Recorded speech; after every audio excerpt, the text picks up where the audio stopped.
Hi, I'm Professor Glenn Parry from the University of Surrey, part of the business school there. I'm talking about perspectives on good in blockchain for good.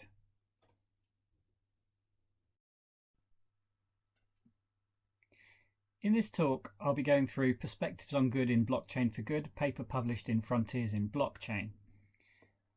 A digital economy giving individuals control over their own data could challenge the current paradigm of these large digital firms. But these idea of challenging establishments with digital technology comes with this health warning, because the internet itself was supposed to subvert the economy, bringing consumers and firms closer together. Now, I'm currently editing Blockchain for Good, the journal in Frontiers, and of the many papers we've had submitted, and we've published 50 to date, only 6 really talk about what good is, really consider and critique good as a construct. What does value mean? What does good mean? And what does good mean here in the particular use?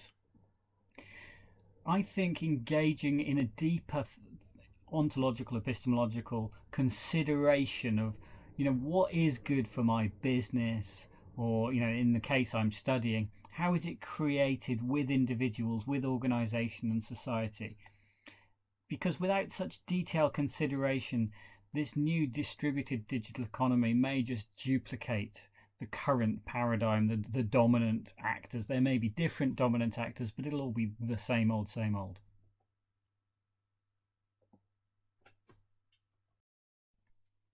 There's been quite a few misleading headlines that really overplay what blockchain can do.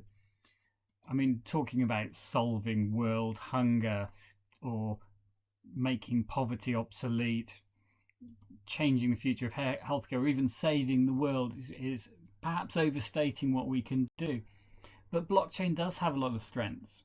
It may be the seed for change, but blockchains and distributed ledgers are embedded in systems that may lead to these paradigm shifts. Distributed ledger technologies are part of broader socio-technical systems. And really, we need transdisciplinary perspectives to integrate knowledge from a number of different areas to really understand and potentially unlock the potential of distributed ledger technology. So I want people to consider what is good. Now, we can go back to Plato, who really thought about what good meant, and he said, well, maybe good and value, the measure of goodness, needs to be considered in 2 ways. The first is some things are good for their own sake. They have intrinsic value. Other things are extrinsically good. When you use them, they lead to good things. Now, Moore suggested that good must always be extrinsic, because he said that people's perspective changes. So you look at something and you decide if it's good. It's a perspective thing. But there's a question here. If you don't perceive you are good, could you not still be good? So this is why most philosophers hold to the idea that goodness can somehow be intrinsic. Now, Frank Kenner, he looked at all the different ways of value and goodness manifested, and he said, well, there's a few things that were intrinsically good: truth, knowledge, beauty, aesthetic, freedom, peace. But you can see we might find goodness in things. And when we're thinking about a business, we've really got to think, what does good mean? Is it embedded in what we're doing, or does what we do lead to the creation of something that's good? If we take an ecosystem view of the value created, here's our model that we can consider, where at the lowest level we have the micro actor to actor, person to person, or machine to machine, however it plays out, interactions. Then the middle level, the socio-technical system, might be the business to business level, and at the highest level, the cultural, the historic, the governmental, the societal level. And these are different lenses where you can think, right, where is value being created? But obviously value created at one level maybe creates value or impacts on value at another. So what does good mean in the context of the particular distributed ledger technology you're considering? How is it good, and where is value created and for whom? And where in the ecosystem are we, and where does value therefore move to and from?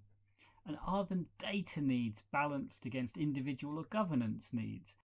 DLT is presented as the trust engine or trustless technology, which is really an overstatement, as any services require the user to trust the system. You give authority to algorithms within DLT to provide information that's considered to be true. But at some point, organizations must agree on the algorithms and maintain that blockchain, so it's still underpinned by institutions in some way. If that institutional governance is decentralized, who has the design authority? That's particularly challenging if individuals or institutions are anonymous. So how do you reach this agreement? Because otherwise, if you think you've created a perfect system, it never needs to change. This isn't a problem, but I don't think that's possible. Privacy itself is control over provision of access to personal information. It's not denying access to you or your information. It's just controlling who has access. Decentralization provides greater privacy only if individuals get control over access to their information, their personal data. But personal data on a blockchain, Article 17 of GDPR has this: an individual has the right to be forgotten. So if you put any personal information on a blockchain, you've just written something onto this immutable list. And how can an immutable list forget? How do you edit a blockchain? This is an existential threat to any particular blockchain.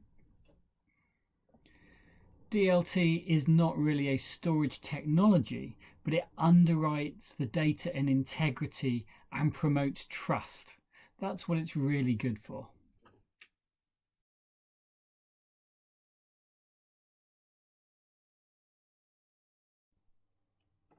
So our paper asks you really to explore how you conceptualize value and what it means to achieve good in decentralized digital economies.